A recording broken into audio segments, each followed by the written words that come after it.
mismo Teams, para no tomar mucho tiempo en llamar la asistencia. Así que vamos a dar inicio, les voy a compartir. Ahora vamos a ver antes el chat, veo que hay mensajitos en el chat. Mireya Huarcaya no está en el equipo. A ver. Equipos.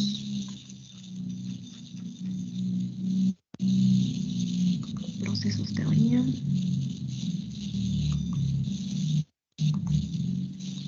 Ya. De todas maneras, estas cosas díganmelas por favor con anticipación, por correo, por ejemplo, de tal forma que así yo puedo hacerlo con anticipación también y no invertimos tiempo de la clase. Listo, ya está, ya agregamos a Mireya también. Mira. Entonces, vamos a comenzar ahora sí con nuestra sesión del día de hoy. Así que, bueno, como les había estado adelantando a todos los que estuvieron a las 5 en punto, que comenzamos, la clase de hoy va a ser participativa. Así que precisamente eso, necesito que ustedes participen mucho conmigo, ¿sí? Y estén súper atentos porque vamos a hacer varias actividades a lo largo de la sesión. A ver, comenzamos con esta primera unidad, que como habíamos visto en el sílabo, por si acaso ustedes ya tienen el sílabo desde la semana pasada en el aula virtual y también tienen la primera presentación, que es donde explicamos no solamente el sílabo, sino todas las actividades que vamos a desarrollar a lo largo del semestre. Bueno, entonces esta primera unidad, como vimos en el sílabo, iba a tratar de los fundamentos básicos y esta primera sesión específicamente va a tratar de la introducción a estas operaciones y procesos unitarios ambientales y de algunas definiciones básicas, ¿sí? Algo con lo que vamos a intentar iniciar las sesiones siempre, que yo voy a poner una carpetita en...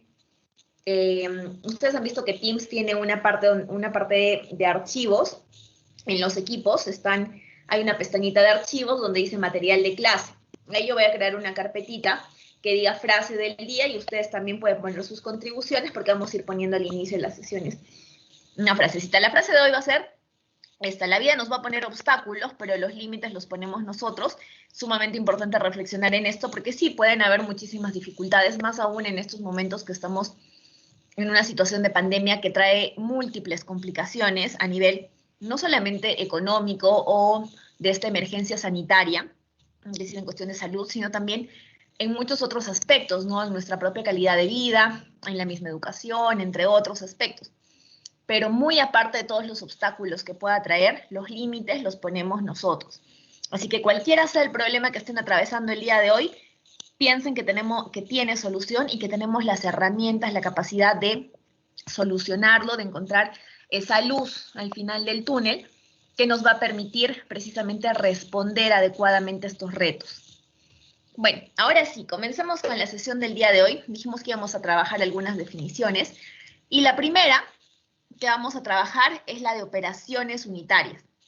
Ya habíamos estado discutiendo previamente en las sesiones de prácticas cuál era la diferencia entre una operación y un proceso, ¿no? Ya habíamos dicho que la operación unitaria es una secuencia ordenada de fenómenos que van a tener una característica peculiar importante, que es que la materia se transforma físicamente. Es decir, aquí solamente hay una transformación de tipo física, ¿sí? La transformación es física, no van a existir. ¿Qué quiere decir? Que no existen cambios químicos, conformacionales, moleculares, de tamaño, ni nada por el estilo.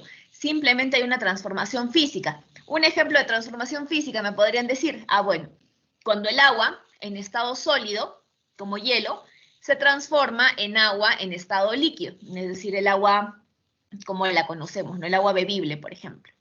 O cuando sometemos esta agua en estado líquido a ebullición y esta empieza a evaporarse, ¿verdad? ¿Y en qué se convierte? En agua, pero en estado gaseoso, en vapor de agua, que es lo que se llama. Entonces, ese es un ejemplo de una transformación física.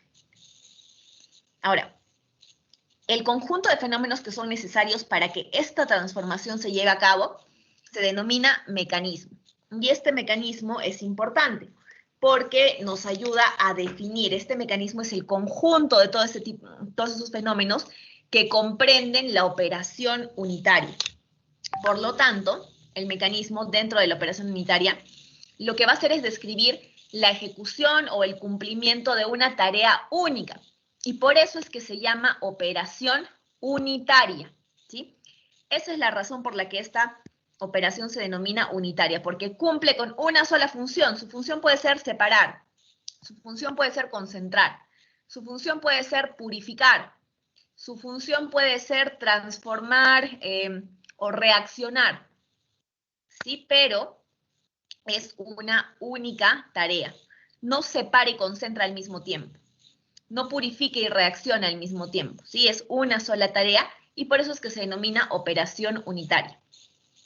Entonces, recapitulando, habíamos dicho que esa sumatoria de fenómenos físicos nos dan el mecanismo, se denominan mecanismo, y este mecanismo tiene la función de llevar a cabo una tarea única, y este conjunto de fenómenos nos va a dar lugar a esta operación unitaria. Ahora, para poder conseguir esta tarea, tenemos tres clases de fenómenos físicos, ¿sí? Son tres tipos de fenómenos físicos que pueden darse. Para lograr esta función vamos a tener tres tipos de fenómenos que podrían darse. ¿Qué tipos de fenómenos? Exploremos. Tenemos estos tres: el fenómeno de transferencia de masa, el de transferencia de calor y el de transferencia de cantidad de movimiento. Y cada uno de estos está regido por una ley, ¿sí? Entonces, a ver, pueden levantar la manito.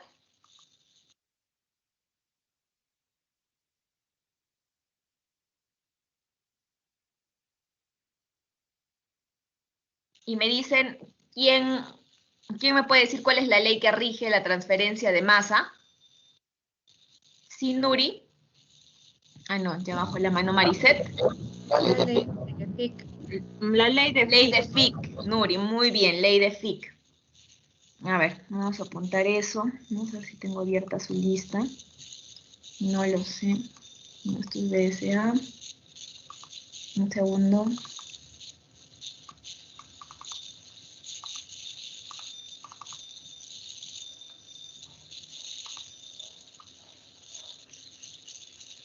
Ya, aquí está la lista. Ya estamos 8. Así que, Nuri, ¿cuál era tu apellido? Acá está. Nina. Listo. ¿Cuál será la ley ahora que rige la transferencia de cantidad de movimiento, María de los Ángeles? Ley de Newton.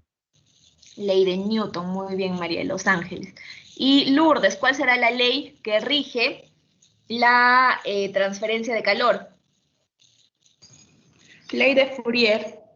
Muy bien, entonces vamos a regresar a la presentación, pero antes vamos a colocar María de los Ángeles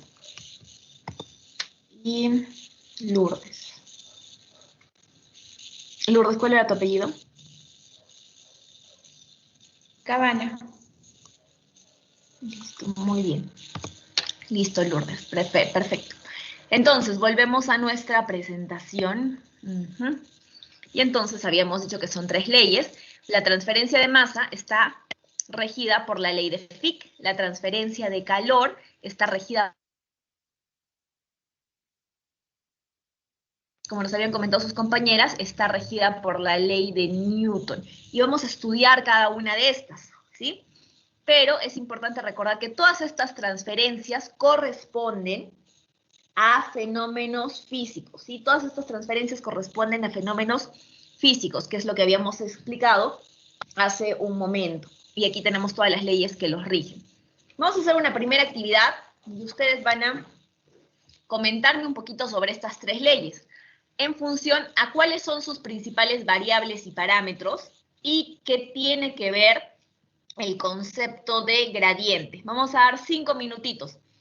Pueden escoger, algunos pueden, por ejemplo, trabajar con Fick, alguien puede decir, no, yo quiero trabajar con Fourier, yo quiero trabajar con Newton, sí, pero me van a decir cuáles son sus principales variables y parámetros y a qué se refiere, qué tiene que ver en este contexto el concepto de gradiente.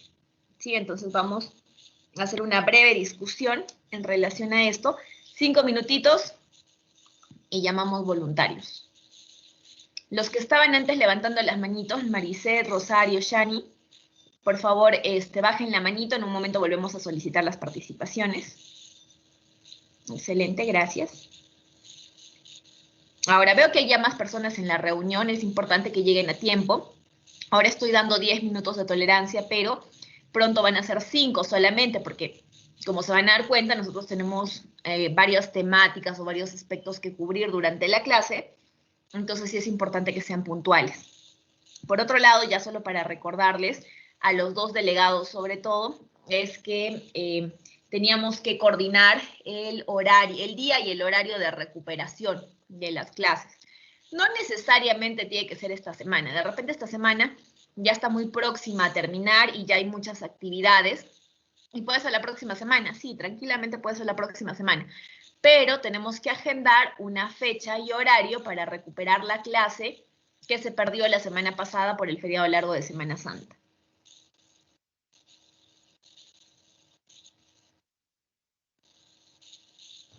Está bien, ingeniera. ¿Alguna fecha que sugiera en específico para crear un formulario?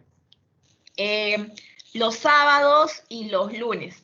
Este sábado ya lo tengo casi copado, pero desde la próxima semana sí podemos sugerir los lunes y los sábados, porque son los días que más o menos los tengo un poco más disponibles. Sábados de preferencia por la tarde y lunes también de preferencia por la tarde. Está bien, ingeniera. También por el chat ya le pasé los resultados de la encuesta del examen de entrada, la hora que sugieren, compañeros. Vamos a ver. Gracias, gracias. Gracias, Leo. A ver.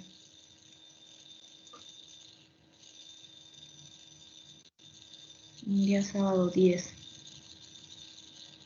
Entonces ganó el celeste, que es el sábado a las 8. ¿Ok?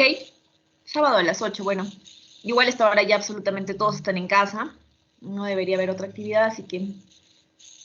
Ok. Oficialmente entonces sábado a las 8 vamos a tener el examen de entrada. Y no se asusten, porque un examen de entrada es eso, ¿no? Es saber en qué condición llegan, para que yo también con eso sepa dónde tendría que reforzar para lo que necesito que sepan, ¿no? Para poder llevar este curso. Así que, de hecho, esta información a mí como docente me ayuda muchísimo, porque puedo saber dónde hay que mejorar, dónde hay que parchar algunas cositas que quizás no quedaron, ¿no? Muy sólidas, así que es útil. Así que, por favor, que nadie se asuste del examen de entrada, que no pasa nada. Es información, nada más.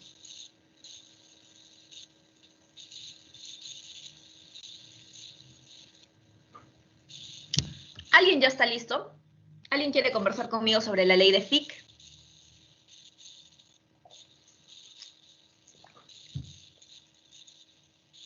Leonardo, adelante. Sobre la ley de Puedes Fourier. compartir pantalla si gustas, Leonardo. Ya. Cada quien cuando intervenga, si desea, puede compartir pantalla si nos quiere mostrar algo. De repente tiene algo en un Word, en un Excel, en un PowerPoint, en un Paint, en imágenes de Google, no lo sé.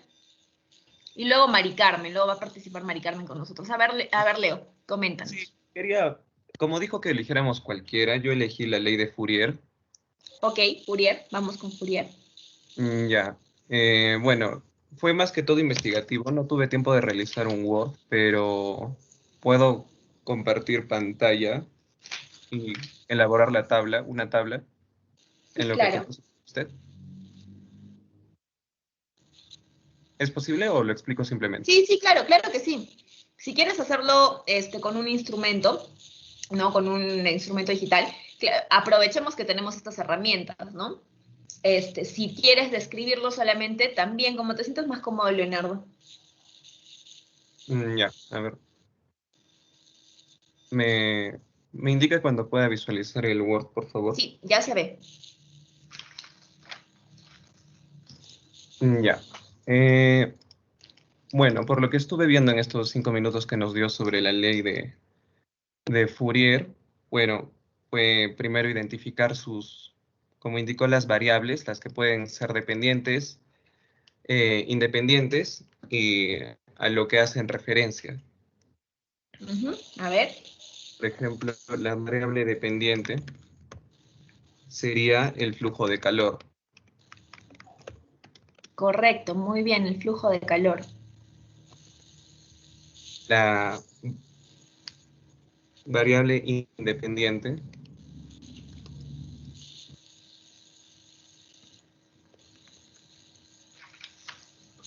sería el gradiente de temperatura junto con la gradiente de dirección de movimiento.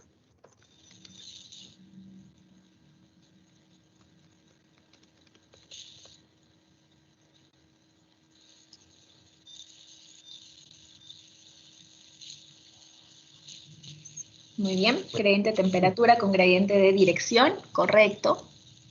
Ya, y bueno, finalmente tendríamos lo que viene a ser el parámetro, por lo que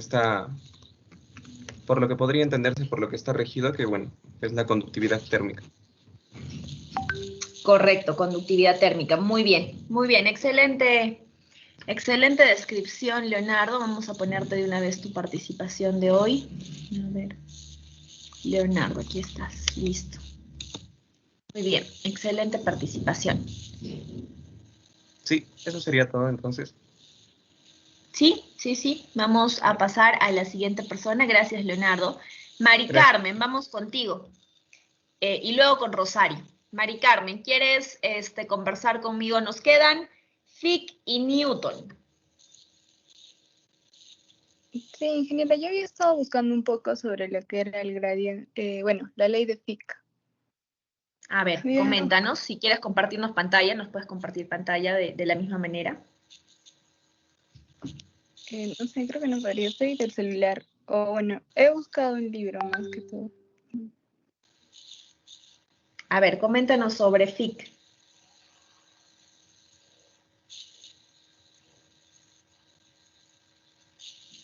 Y a ver, lo que había encontrado respecto a lo que era, por ejemplo, el gradiente, es que la ley postulaba que el flujo iba a ir desde la región más alta de concentración a la más baja y que esta magnitud del gradiente iba a ser proporcional con la concentración de la derivada espacial. Y también había buscado un poco de lo que vendría a ser. Bueno, estaba viendo lo de las variables y me salía que era la variable de calor, la variable de... No. Calor no tiene nada No. que ver con Fick. No, me salió es que ahí me dice, bueno, investigué y me salieron lo que vendría a ser la primera ley y la segunda ley, y dentro de ellos habían variables en diferentes gráficos como el de acá. A ver, compartir. ¿Se puede ver, ingeniera? Todavía no. Quizás está cargando.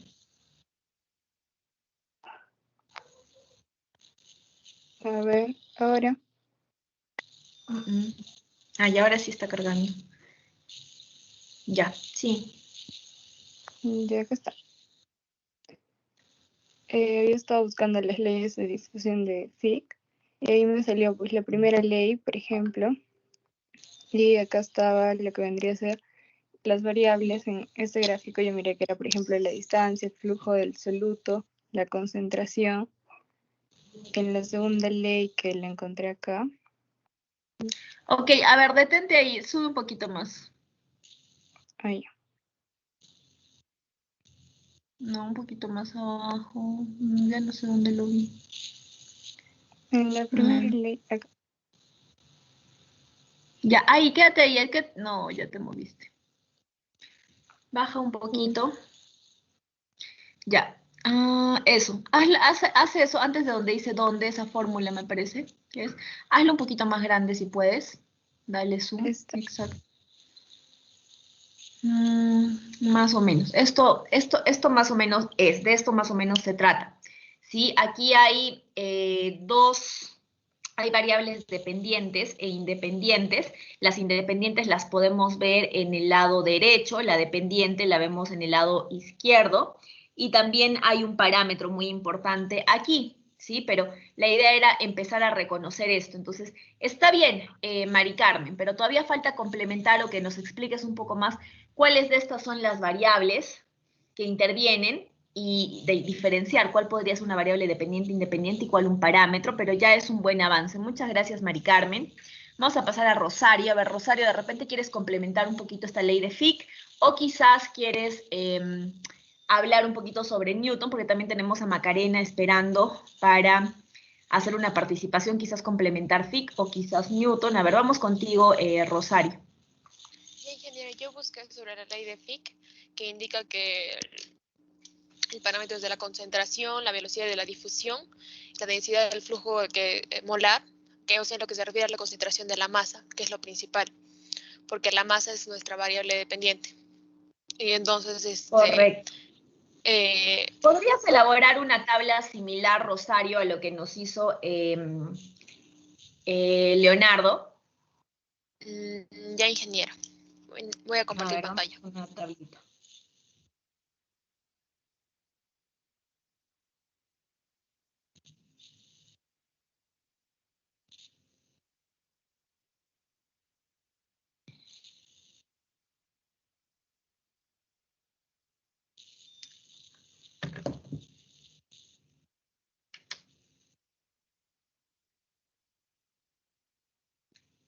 ¿Se puede observar? Sí, se puede observar. A ver, adelante. Entonces, colócanos ahí variables dependientes, independientes y parámetros, para ir viendo un poquito cuáles son los que intervienen.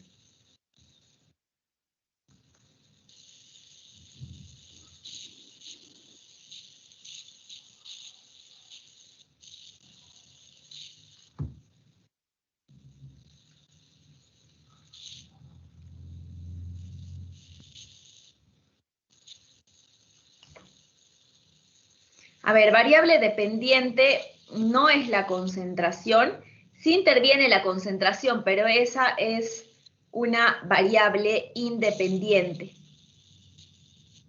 Sí, entonces, bájale la concentración, o lo que estabas colocando, la gradiente de concentración, bájalo a independiente.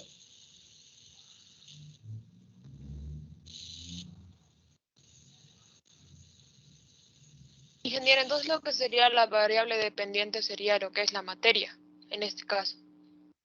Es el flujo másico. El flujo Cómo másico. se va a mover la masa, el flujo másico, esa viene a ser la dependiente. Entonces, en dependiente le colocamos flujo másico.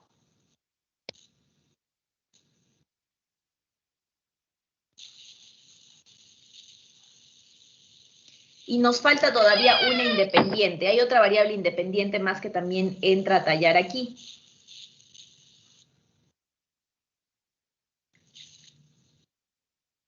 Ingeniera, según lo que yo había encontrado, había buscado lo de la gradiente, me había salido la velocidad de difusión, lo que es la fracción másica, el peso molecular y la densidad de flujo molar. No sé si alguno de esos estaría bien, porque tal cual no salía como variables. Podría No, ser claro, esto de la no lo van velocidad a de difusión. encontrar, pero lo íbamos a analizar. Ahí te voy a ayudar. Hay una gradiente de distancia también. A ver, colócale gradiente de distancia. Y tenemos un parámetro que justo es lo que yo les mostraba o que le hice ampliar a Mari Carmen, que había una D mayúscula. Esa D mayúscula es un parámetro porque eso es como decir, es como hablar de una constante según la sustancia con la que estamos trabajando. Entonces, como esa D corresponde a difusividad y esa difusividad es una característica propia del material. Entonces, la difusividad viene a ser un parámetro porque eso no varía, es propio del material y ese va a ser nuestro parámetro. La gradiente de velocidad de difusión, no. Vamos a hablar después de la velocidad de difusión, claro que sí. No, pero para definir Fick nos basta con esto. Esa difusividad pásala abajito a tu tercer cuadrito y le pones parámetro.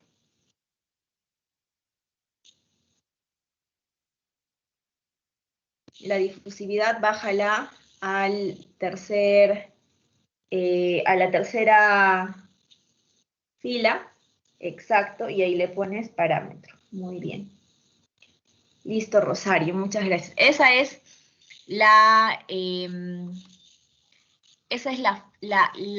manera en la que definimos las variables, tanto dependientes como independientes, y el parámetro, que como les había dicho es constante, para el caso de la ley de Fick. Muy bien. A ver, tenemos también a Macarena. A ver, Macarena, adelante. Sí, ingeniera, también quería comentar acerca de la ley de Fick, pero creo que elaboré una tabla para la ley de Newton. ¿Puedo enseñarla? Sí, claro que sí. Adelante, Macarena, por favor.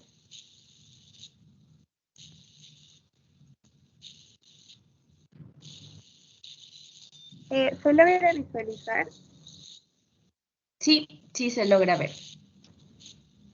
Bueno, en cuanto a la ley de Newton, lo que yo encontré en realidad fue que... Pero creo que... ¿Sí? ¿Se me escucha? Sí, sí se escucha, Macarena, adelante.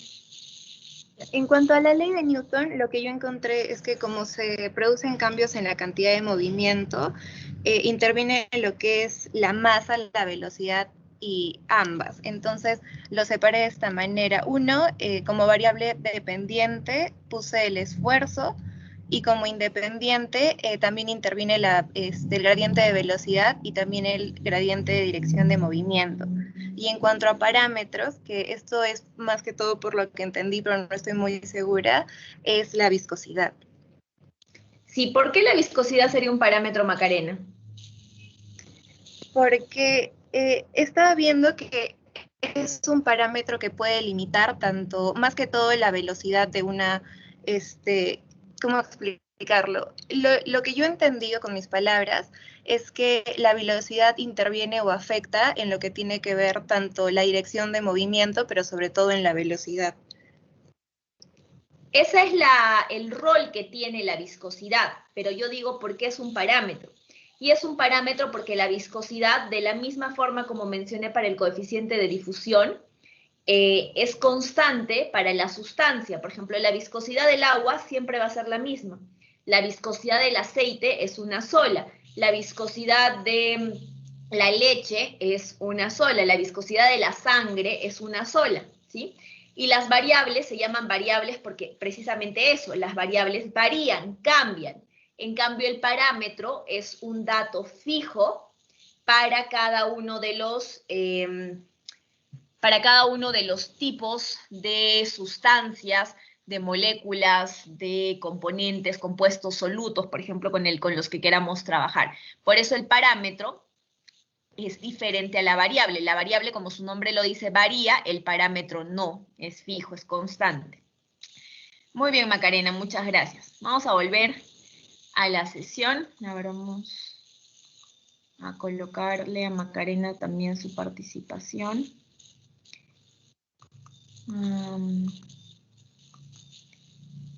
Campos. A ver, campos. Muy bien. Ahora, continuando con la presentación, les voy a compartir nuevamente la pantalla. Ustedes me avisan cuando ya se logre visualizar.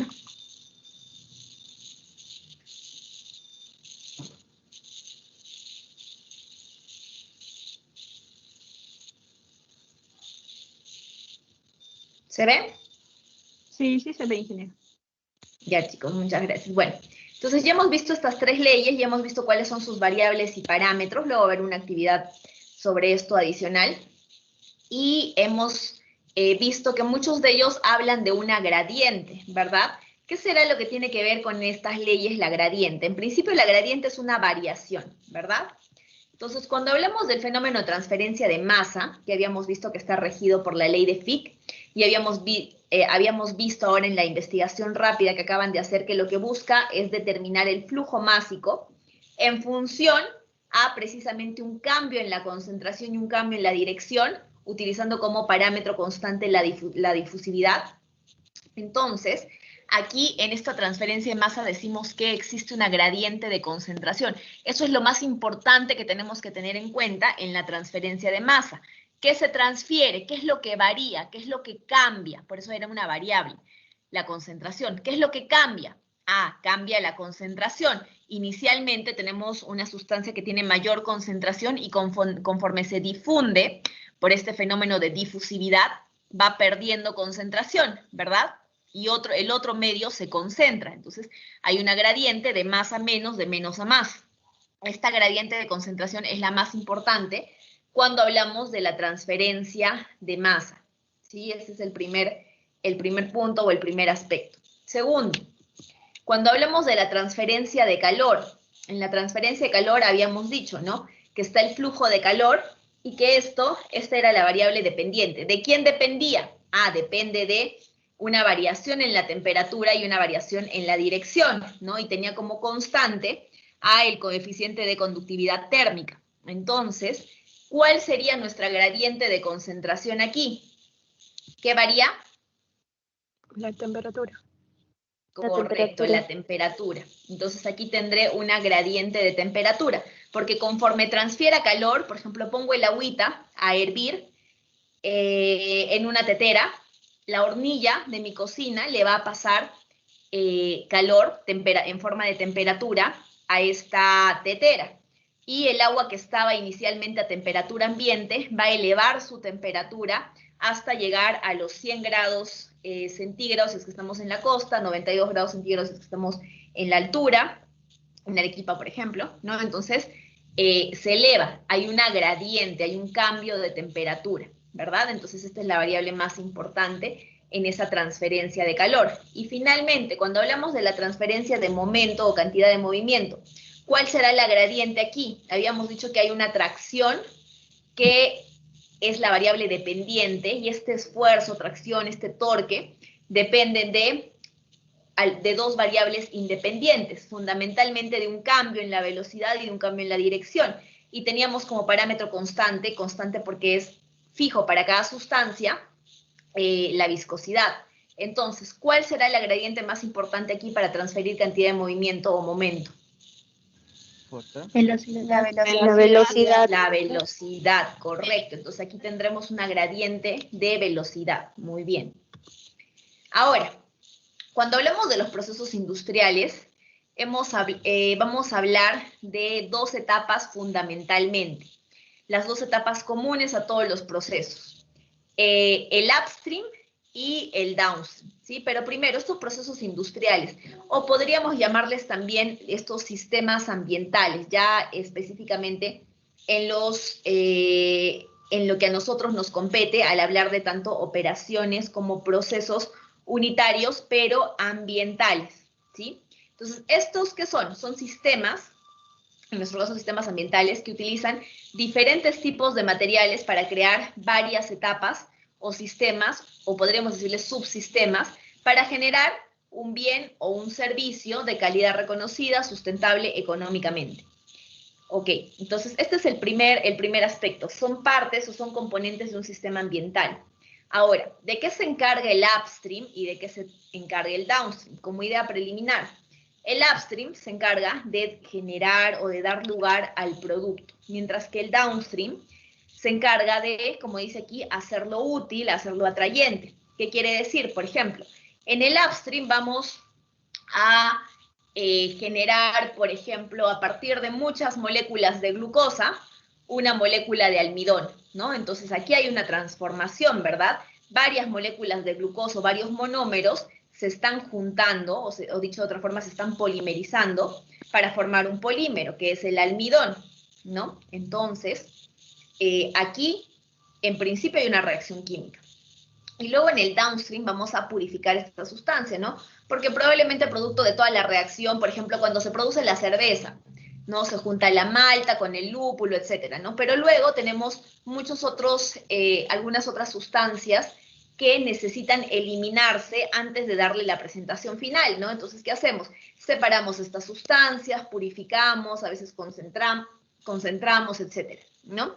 Entonces, aquí lo único, ya no estoy generando, podríamos decir, reacciones químicas, pero sí estoy generando etapas en las que separo, en las que concentro, en las que purifico, sin ya cambiarle la estructura al almidón. No le estoy cambiando la estructura al almidón, simplemente lo estoy limpiando, digamos, por así decirlo, ¿ya? Entonces, esto como idea preliminar, en un momento vamos a discutir, entonces, en ese caso, cuáles serán cuáles vendrían a ser los componentes ubicados en el upstream y los componentes ubicados en el downstream, en términos de operaciones y de procesos unitarios, ¿sí? Entonces, habíamos dicho, recapitulando, espérenme, necesito esto, procesos unitarios. Bueno, no quería que aparezca esto todavía, pero ¿qué son los procesos unitarios? En los procesos unitarios tenemos igual sistemas en los que se van a generar fenómenos químicos. Aquí quiero hacer la diferencia con las operaciones unitarias. En las operaciones unitarias tenemos una transformación física únicamente, ¿verdad? Se llevan a cabo fenómenos físicos. Bueno, aquí la principal diferencia en el proceso unitario es que se llevan a cabo fenómenos químicos.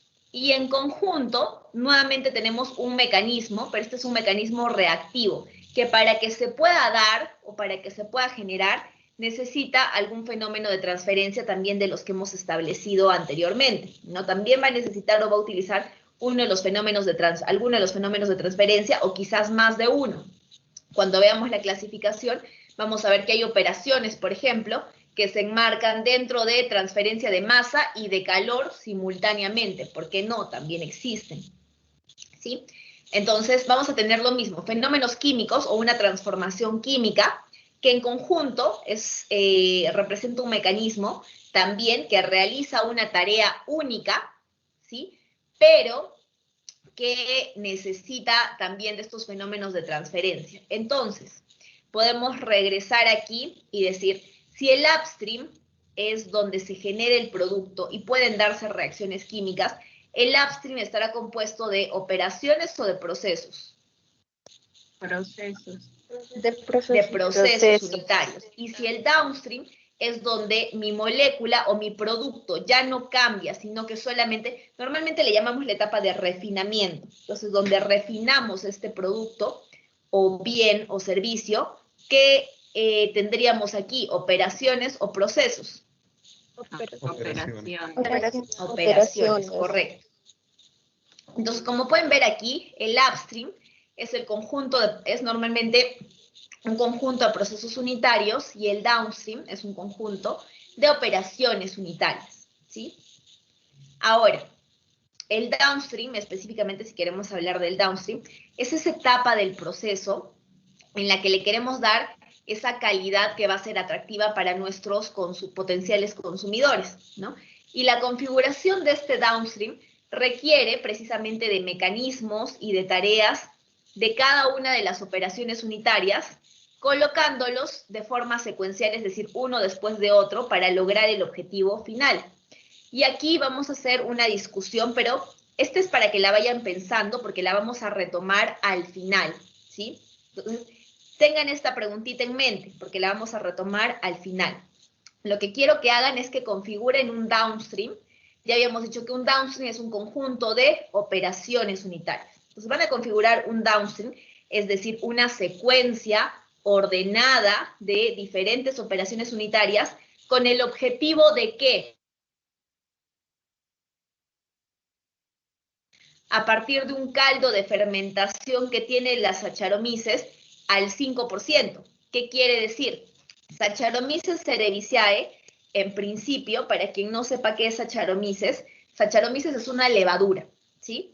Y esta levadura es la responsable de muchos de los productos que nos gustan mucho, por ejemplo, del pan. Saccharomyces es la levadura que se utiliza normalmente en panificación. Y que le da al pan esa consistencia hinchadita, más pomposa, más voluptuosa. O también es la responsable de la fermentación en el proceso de elaboración de la cerveza o en el proceso de elaboración del vino, ¿sí? Entonces, Saccharomyces cerevisiae es una levadura, en principio. Ahora, está en un caldo de fermentación. ¿Qué quiere decir el caldo de fermentación?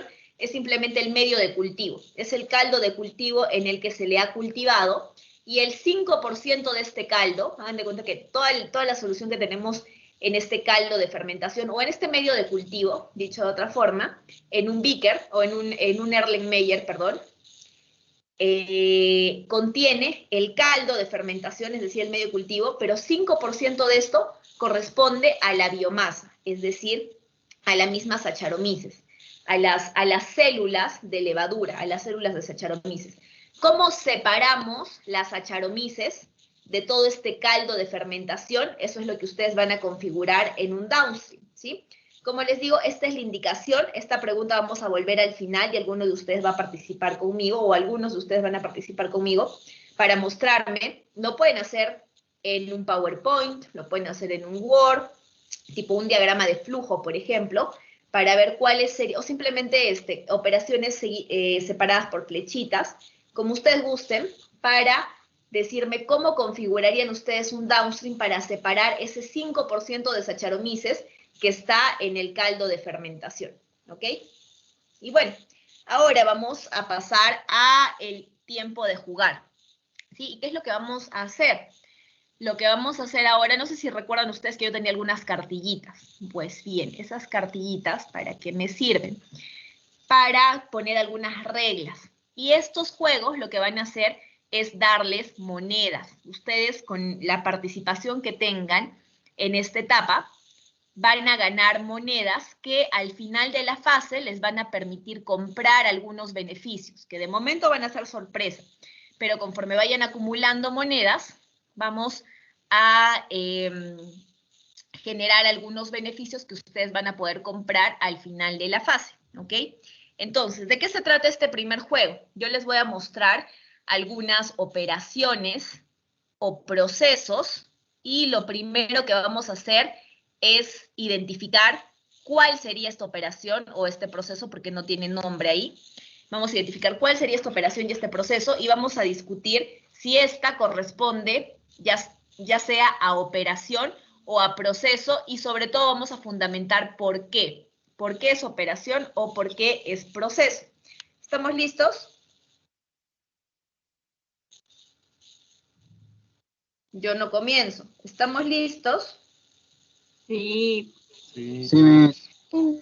A ver, vamos a comenzar. Aquí va la primera. Esta de aquí, lo primero que vamos a hacer es ¿qué será? ¿Sí? Y si corresponde a una operación o si corresponde a un proceso. Entonces, vamos a ver. Tenemos a Luis Guillermo y a Sheila. A ver, Luis, ¿qué nos dices tú? ¿Cómo se llama esta etapa, este mecanismo que estamos mostrando? Operación.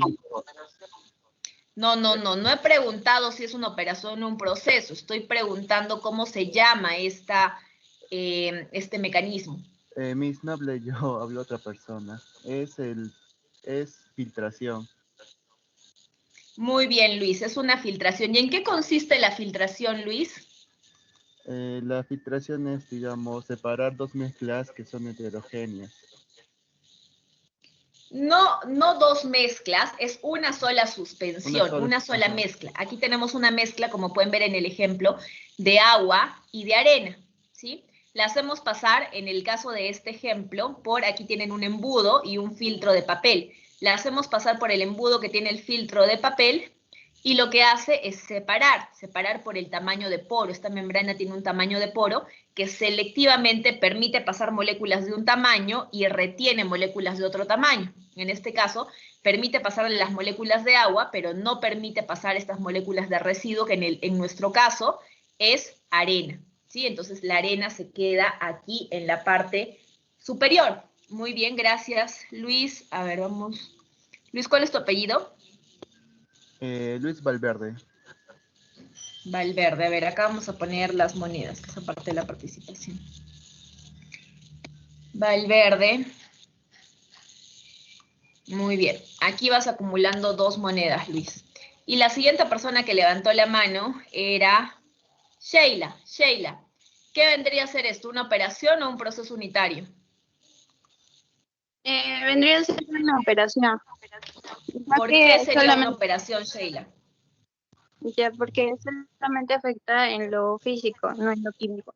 La estructura sigue siendo la ¿Por qué misma. afecta en lo físico? ¿Qué es lo físico y qué sería lo químico? Tienes que explicarlo con detalle.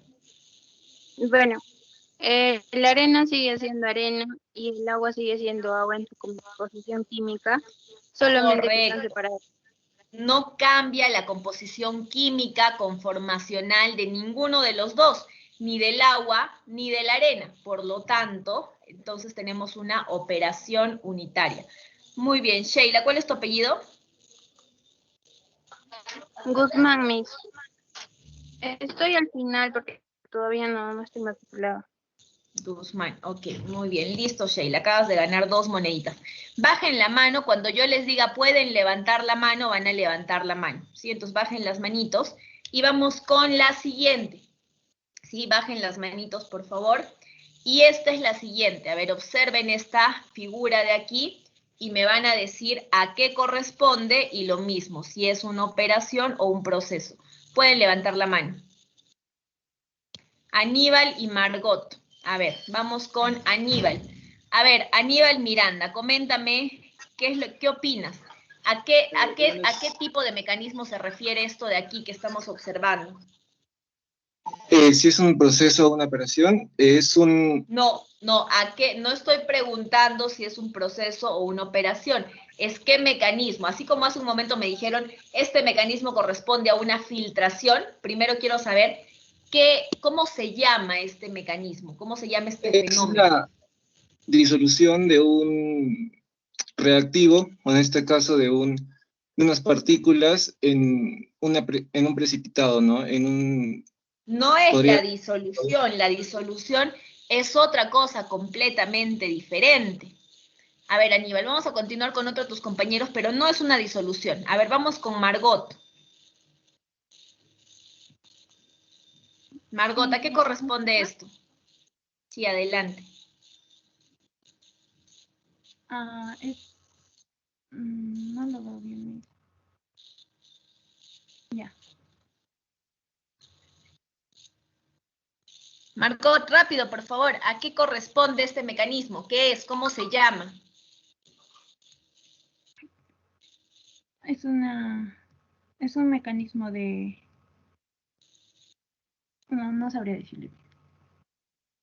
Ok, vamos con la siguiente persona, que es Marcelo.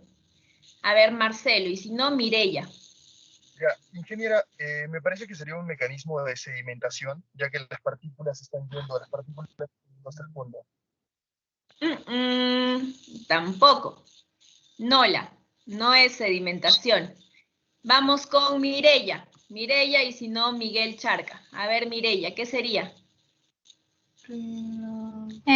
Una solución. No. A ver, vamos a hacer una cosa. Si alguien sabe cómo se llama, colóquelo en el chat. Si alguien sabe cómo se llama, colóquelo en el chat. ¿Es la floculación? No es una floculación. Suspensión, no. Precipitado. Precipitación, muy bien. La primera persona que lo puso fue Lorena. Lorena, activa tu micro, por favor. Y dime por qué es una precipitación y en qué consiste. Ya, yo creo que sería precipitación porque hay una fase sólida en la disolución y bueno, eso. Más o menos. El nombre está bien, pero la explicación aquí falta un poquito. A ver, vamos a apuntar de todas maneras la participación de Lorena. Acaba de ganar una moneda. A ver, esta es una precipitación. ¿Por qué? Les voy a explicar. Miren bien, fíjense, observen con atención la figura que tienen aquí. Es más, he puesto 2 figuras para hacerlo un poco más dinámico o explicativo. Sí, he puesto 2 figuritas. Y van a ver que en la primera tenemos agua contaminada. Y el agua contaminada sabemos que tiene múltiples compuestos, ¿cierto? Ok. Entonces, aquí tenemos agua contaminada. ¿Y qué sucede? Le agregamos un reactivo. Este reactivo va a reaccionar con algunos de las moléculas o de los componentes de esta suspensión de agua contaminada y va a hacer que estos compuestos precipiten. Por eso es lo que ven aquí. Tenemos una disolución, se le agrega una sustancia química, ¿sí?, que va a reaccionar con alguna de las moléculas que está aquí presente, que se supone que es nuestra molécula objetivo, y va a hacer que ésta finalmente precipite. Muy bien, segunda parte de la pregunta. ¿Esto corresponderá a una operación o a un proceso? A ver, tengo a Michelle aquí. Ingeniero, ¿me escucha? Sí, adelante, Michelle. Es un proceso, me parece. ¿Por qué es un proceso? Porque está alterando su composición, o sea, es como que está todo junto y al añadirle, si no me equivoco, es una solución o algo, se separan, entonces ocurre el cambio. Se separan, sí, pero ¿por qué hay una reacción química? La sustancia, el reactivo que le estamos agregando, reacciona con, por ejemplo, óxidos de cromo, ¿no? Y entonces va a separar este cromo 6, este metal pesado que nos interesa separar, y hay una reacción química. Así que al tener una reacción, que esa es la respuesta correcta, cuando tenemos una reacción hay un fenómeno químico, entonces tenemos un proceso unitario. Muy bien, gracias Michelle, acabas de ganar una moneda también. Vamos con la siguiente, bajen las manitos todos por favor, vamos con la siguiente. Y la siguiente es esta de aquí, aquí pueden observar la imagen. Tenemos agua que contiene impurezas solubles, no le estamos agregando absolutamente nada, simplemente dejamos pasar el tiempo y vemos que estas impurezas insolubles se quedan aquí en la base del recipiente que lo contiene. Entonces, primero, ¿cómo se llama este fenómeno? Y si corresponde a una operación o a un proceso. ¿Sí? Entonces, regreso aquí. No, a ver, yo les había dicho que tienen que bajar las manos. Únicamente cuando yo les diga, pueden levantar la mano, comenzamos con la participación. De otra forma, no tengo cómo saber quién levantó primero la mano y a quién tengo que llamar, si son las que dejaron de la pregunta anterior o lo de ahora. Entonces, bajen la mano, por favor. Disculpe, yo bajé la mano y después cuando dijo, levanté la mano, cuando vi la imagen. Sí, pero yo les dije, Miguel, cuando yo diga pueden levantar la mano, levantan la mano todos los demás. ¿Sí? De eso se trata la actividad, lo expliqué hace un momento.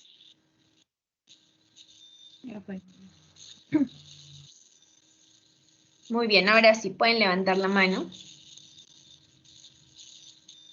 Leonardo, luego Margot. A ver, Leonardo, ¿de qué se trata? Se trata de una sedimentación. Correcto. ¿Y por qué es una sedimentación? Ya, porque podemos ver que el agua contiene impurezas insolubles y estas, al no ser solubles, caen o precipitan. Bueno, no sé si es el término correcto, pero estas descienden hasta el fondo y evidentemente al ser insolubles permanecen compactas en el fondo del recipiente, dejando el agua en la parte de la superficie. Correcto. Aquí hay dos factores. Uno, el tiempo, y otro, la acción de la gravedad, porque de eso se trata la sedimentación. Por acción única y exclusivamente de la gravedad, sin añadirle ninguna otra fuerza, las partículas se separan y se depositan en el fondo del recipiente, ¿no? Y luego existen otras etapas, por ejemplo, la decantación, donde separamos una fase de la otra, etcétera, ¿no? Pero aquí se separan por acción y efecto de la gravedad y en la línea de tiempo. Algunas partículas demoran más, otras demoran menos. Todo depende de su densidad, de su viscosidad, de sus propias características. Muy bien, este fenómeno corresponde precisamente a la sedimentación, está bien explicado. Entonces, muy bien, Leonardo, acabas de ganar 2 monedas. Gracias. Muy bien, vamos con la siguiente persona que era Margot. ¿Esto corresponde a una operación o a un proceso, Margot? Es una operación ya que cambia su estado físico. Por ejemplo, en agua si tienes arena y agua, la arena se va a asentar, como dijo, por acción de la gravedad. Claro, pero no cambia su estado físico, no está cambiando el estado de la materia, únicamente se está transportando. Estaba aquí en toda la suspensión. Ojo, solución es cuando está diluido. Suspensión, como su nombre lo dice, es cuando está suspendido. Hay partículas que no se han disuelto, es decir, no han formado una sola mezcla homogénea. Esta es una mezcla heterogénea, no se ha disuelto, y por eso le llamamos suspensión. Hay partículas suspendidas. ¿Estas partículas cambian de estado de la materia? No cambian, lo único que hacen es transportarse. Se transportan de todo el medio a la base. Por eso es que en esta primera sesión de prácticas hemos hablado de fenómenos transportativos y transformativos, siendo los transportativos los físicos, es decir, las operaciones unitarias, y los transformativos, donde sí hay una transformación, es decir, un cambio, vienen a ser los transformativos, es decir, los procesos unitarios. Muy bien, Margot. Entonces, bueno, de eso se trata, que no hay un cambio, como te digo, de la materia, no. Lo que sí hay es un transporte. Entonces, Margot, Vilca, acabas de ganar una monedita. Muy bien, bajen todas las manos. Recuerden que solamente cuando yo diga es que las pueden levantar. Ingeniera, ¿Sí escucha alguien? Ya me perdí. Sí, yo. Me acabo de perder. Y en este caso, por ejemplo, en el ejemplo anterior que puso a también las partículas se fueron al fondo del recipiente. ¿Por qué en este último ejemplo también no hubiera sido precipitación? Muy buena pregunta, lo voy a explicar. Vamos a regresar aquí. En este caso, ¿qué es lo que sucede? ¿Por qué estas partículas? Y como les digo, punto número 1 o primera diferencia es que esta es una suspensión, no es una solución. Esta es una suspensión porque tiene partículas suspendidas. Y no le pasa nada, únicamente por efecto de la gravedad en el tiempo, estas caen y se depositan en la base. Sin embargo, y por eso esta se llama sedimentación. Sin embargo, la anterior, que es una precipitación, ¿qué es lo que sucede? Aquí no tengo una suspensión, tengo una solución. Hay una sustancia que está diluida en el agua, ¿no? Por ejemplo, si mezclamos agua con sal, ¿qué le pasa a la sal? ¿Podemos ver partículas de sal en el agua? No, ¿verdad? Se mezclan, se diluyen.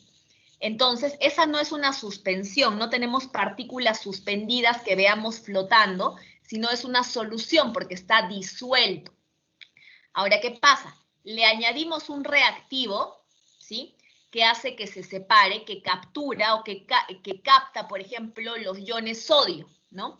De este cloruro de sodio que yo le agregué, yo quiero separar el sodio o quiero separar el cloro, digamos, ¿no? Entonces le agrego un reactivo que capte los iones sodio o que capte los iones cloro, y por acción de este reactivo, al captarlos, esta partícula deja de estar disuelta y se vuelve insoluble.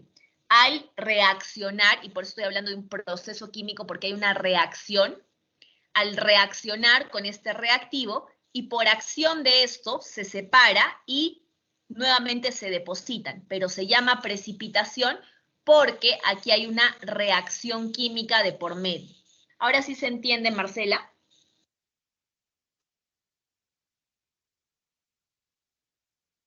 Sí, ingeniera, gracias.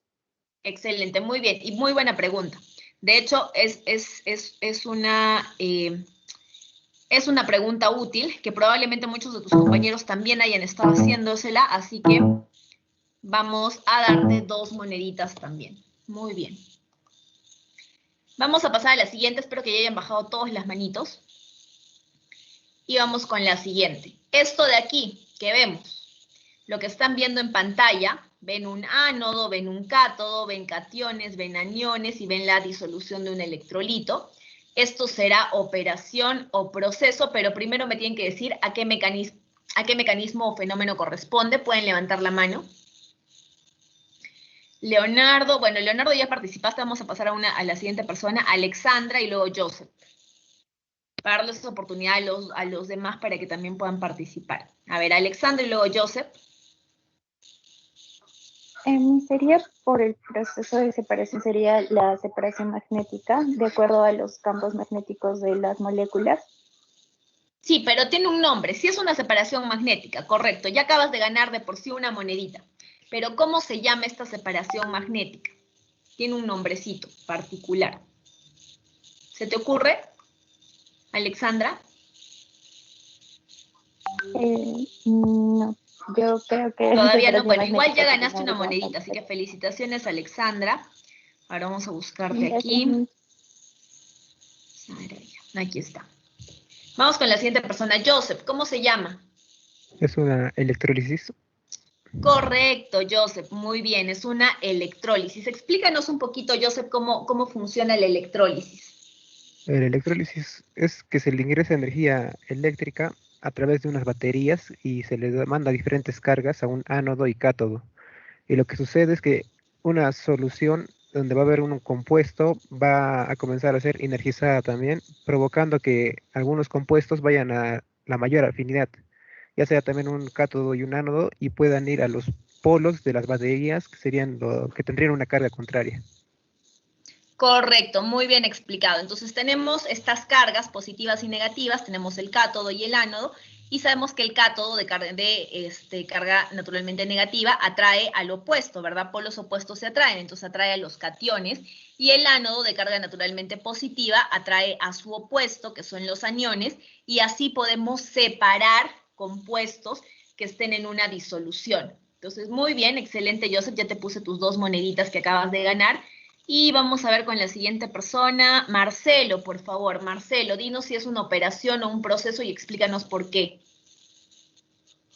Bueno, ingeniera, a mi parecer sería una operación, ya que lo que viene a ser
oportunidad a la siguiente persona para que nos comente un poquito más, pero de todas maneras por tu participación te voy a poner una monedita. A ver, Miguel Charca.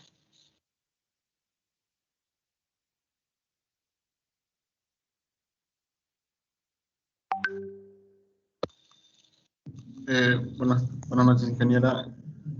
De acuerdo a la imagen, puedo determinar que es un proceso. Vendría a ser un proceso, ya que ¿Por interviene, porque interviene la disolución de otro agente más, que sería el electrolito, para que puedan reaccionar el catión y el anión, ¿no? Sí, pero como se dan cuenta, aquí teníamos una disolución. Entonces, habían moléculas disueltas en esta solución que por acción de estos electrodos del ánodo y el cátodo, hacen que estas moléculas se disocien y se vayan tanto al ánodo como al cátodo según su polaridad. Entonces, por eso es que es un proceso, porque la molécula inicial se disocia y manda, por ejemplo, en el cloruro de sodio, ¿no? El cloruro de sodio tiene estas dos moleculitas. Vamos a ver el cloruro de sodio, ¿sí? Vamos a ver el cloruro de sodio.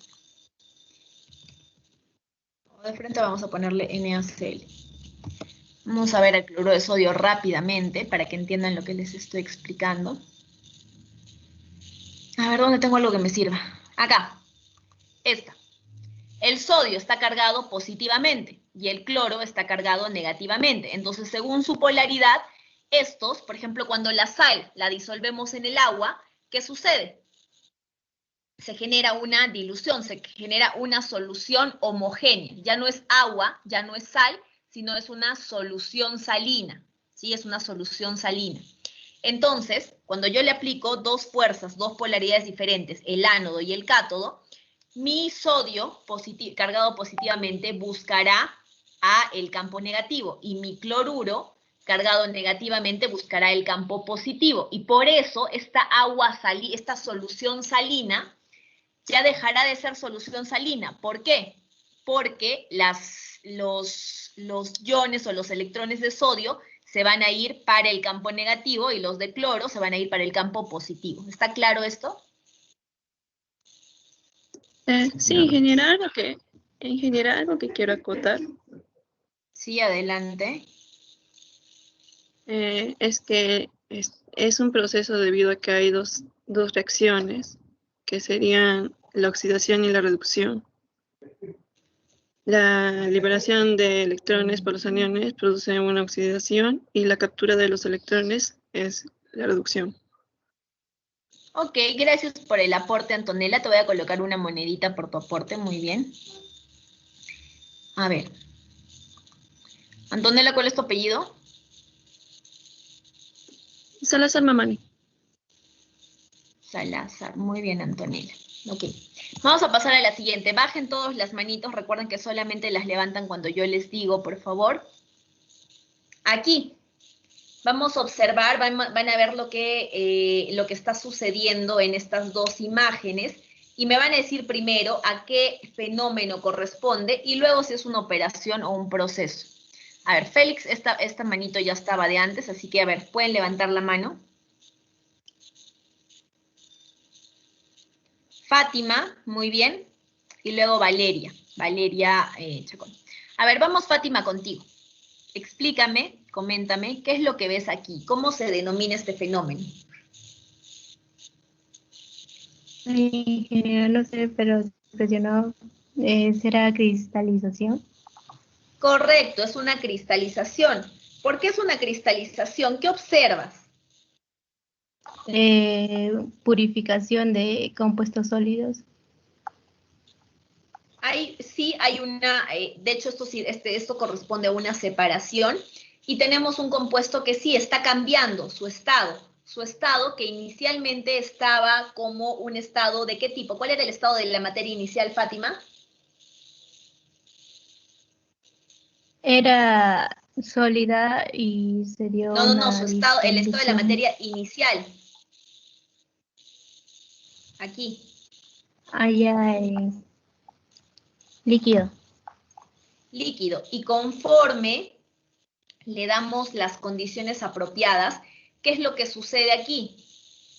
Se empiezan a formar cristales, es decir, pasa a qué estado de la materia. Sólido. Sólido, muy bien. Cambia, no cambia la sustancia, solamente se está solidificando y está generando cristales. Muy bien, entonces esta es una cristalización. De hecho, esta filtración, esta sedimentación, esta electrólisis están como parte de su primera práctica para que ustedes puedan hacer su experimentito como ya habíamos comentado. A ver, vamos a colocarle sus 2 moneditas a Fátima. Muy bien, Fátima, muchas gracias. Y ahora le tocaba a Valeria comentarnos si esto corresponde a una operación o a un proceso. A ver, Valeria, adelante. Ingeniero, yo creo que es una operación. Muy bien, ¿por qué es una operación, Valeria? Porque no cambia la composición química de la molécula, tan solo podría ser su ordenamiento. O sea, cuando es un cristal, las moléculas están más ordenadas. Ajá. Cambia su estado, muy bien, cambia su estado. Muy bien, aquí le vamos a poner también a Valeria sus 2 moneditas. Muy bien, chicos. Vamos a bajar la mano todos y vamos a pasar a la siguiente. Por favor, todos manitos abajo. Y aquí ven la siguiente.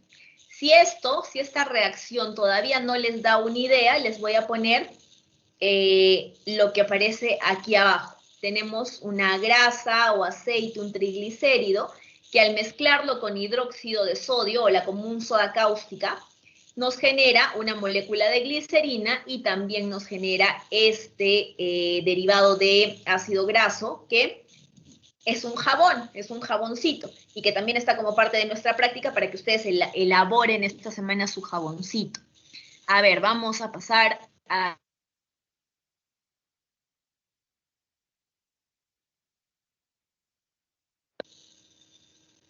Pueden levantar la mano.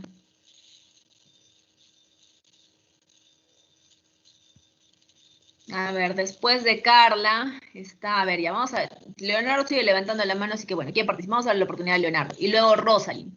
Pero todas las personas que me levantaron la mano anteriormente, yo les dije, recién cuando yo digo pueden levantar la mano, me empiezan a levantar manitos. A ver, Leonardo y luego Rosalind. A ver, Leonardo, explícanos de qué se trata. Se llama saponificación, que... Correcto. Consiste básicamente en la hidrólisis de un éster en un medio básico. Perdón, nuevamente, por favor, no te escuché bien. Consiste en la hidrólisis de un éster en un medio básico. En un medio básico que se lo da precisamente esta soda cáustica, como pueden ver aquí en la diapositiva, o este hidróxido de sodio. Muy bien, ¿qué más? Y bueno, una vez que se realiza esta hidrólisis, pasa el proceso químico, se rompen algunos enlaces, el sodio se une al triglicérido y bueno, efectivamente tenemos el resultado que es el jabón. Y bueno, sus demás Muy bien, es una saponificación, correcta la explicación. Acaba de ganar 2 moneditas adicionales Leonardo. A ver, Rosalind, es tu turno. Dinos si esto es una operación o es un proceso unitario.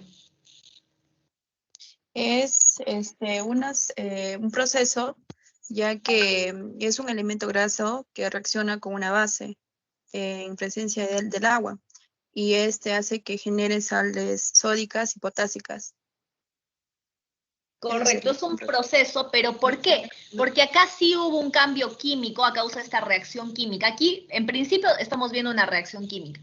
¿Ha habido un cambio conformacional? Sí ha habido un cambio conformacional. Miren, aquí tienen este CO, aquí pueden ver este COO y nuestra raíz adicional, ¿no? Y ha perdido este CH2 que se ha movido aquí. Pero a cambio ha ganado estos sodios, ¿no? Estos 3 sodios. Y por el contrario, estos OHs están ahora aquí como parte de la glicerina. Entonces, ¿ha habido un cambio conformacional? Sí, estas moléculas se han reestructurado para dar lugar a otras nuevas moléculas, que son precisamente este derivado de ácido graso, que es el jabón, y la glicerina. Entonces, ¿ha habido una reacción química? Sí. ¿Ha habido un cambio conformacional? Correcto, completamente. Por lo tanto, es un proceso unitario. Muy bien. Vamos a colocarle a Rosalind también sus dos puntitos, sus dos moneditas. Muy bien.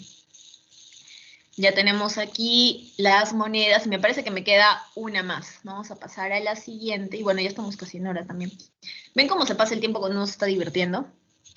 Este fenómeno tan conocido y tan estudiado desde el cole hasta los primeros años de universidad, cuando han debido llevar bioquímica o algo parecido. A ver, esto que observan aquí es una operación o un proceso unitario.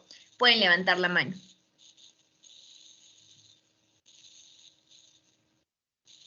A ver, Leonardo y Mari Carmen. Y si no, Lu, tenemos que ir buscando. A ver, vamos con Mari Carmen Navarrete. Si no, Daisy, y así vamos avanzando en la lista. A ver, Mari Carmen, ¿qué será? Esto es, en principio, la glucólisis o la glicólisis, ¿sí? Lo que estamos haciendo es convertir la glucosa en 2 piruvatos. Y en el proceso generamos o producimos energía. Ok, pero esto que sucede aquí, esta transformación, ¿cómo se llama? A ver, se llama Mari Carmen, ¿cómo se llama? En general no me acuerdo. No hay problema, Mari Carmen. Vamos a pasar a la siguiente persona. Daisy. Una reacción catabólica. No. Más o menos, sí, pero todavía no es el nombre del fenómeno. A ver, vamos a hacer la misma dinámica. Si alguien lo sabe, escríbalo por favor en el chat.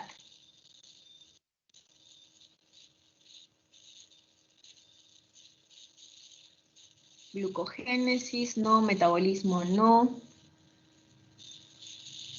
Es el nombre de la operación o proceso, ¿sí?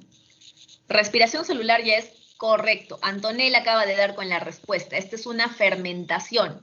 Cuando la glucosa se transforma en el piruvato, es una fermentación. Muy bien, Antonella, vamos.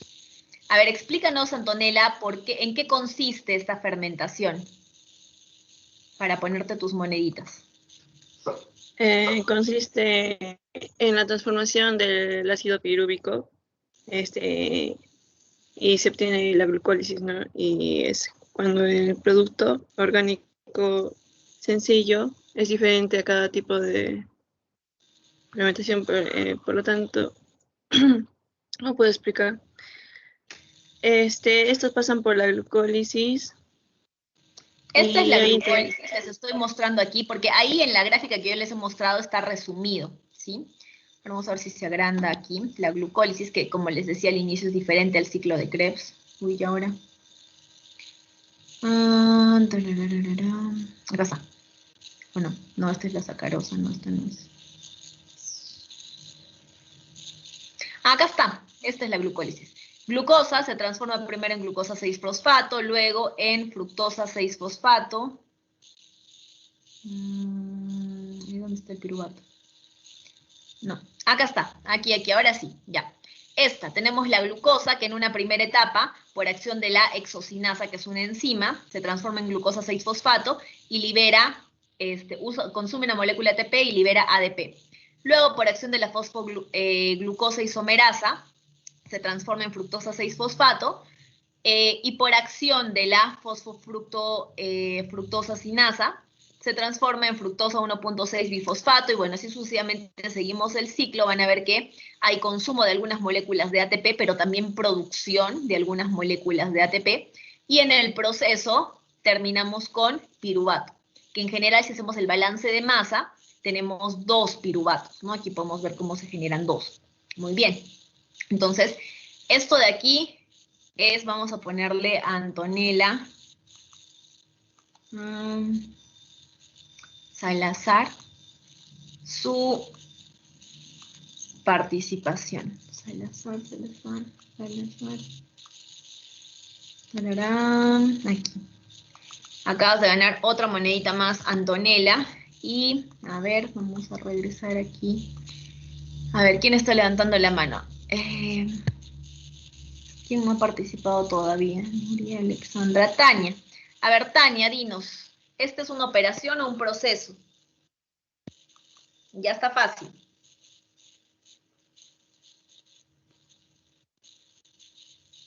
Tania no está. A ver, vamos con... Ingeniera, yo tampoco tengo monedas, no he participado. Nuri, a ver, Nuri, adelante. Ya, gracias. Lo que dijo de la fermentación es un proceso químico. Digo, es un proceso porque por lo que ya explico también hay reacciones químicas y es una etapa también de transformación. Correcto, es un proceso porque hay reacciones, definitivamente hay cambio químico, hay cambio conformacional. Justo por eso les puse la imagen aquí, porque ven cómo las moléculas se van reordenando, ¿verdad? Van cambiando su composición.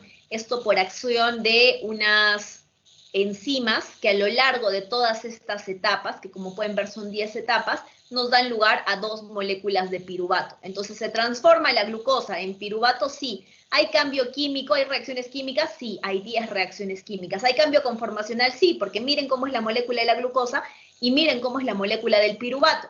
Entonces, esto es un proceso, ¿ok? Muy bien, entonces vamos con Nuri. Nuri, el apellido era Nina, ¿verdad? Sí, ingeniero. Ya ven, poquito a poquito me voy a ir aprendiendo los nombres. Me va a tomar un tiempito, sí, pero me los aprendo al final toditos, van a ver que sí. Ya está, 2 moneditas para Nuri, muy bien. Me parece que esa es la última que tengo, vamos a ver, igual ya estamos en el límite de tiempo. A ver, vamos a ver qué tengo por acá. Ajá, sí. Les había dejado ayer 2 videitos, que los tengo aquí. Ya no me da tiempo de poner los videos, pero vamos a hacer una actividad a partir de esto. Entonces, nuevamente les recalco que los vean anticipadamente. Igual yo los voy a proyectar en clase, pero sí quiero que lo entiendan porque, bueno, en principio está en inglés, pero tiene para ponerle subtítulos en español. Quiero que los vean y los entiendan porque vamos a hacer una actividad a partir de esos 2 videitos que les dejé. Uno que nos habla de técnicas de separación y otro que nos habla de la fotosíntesis. Vamos a hacer una actividad en estos y bueno, como primera tareita, ya para terminar, tienen esto que ven aquí.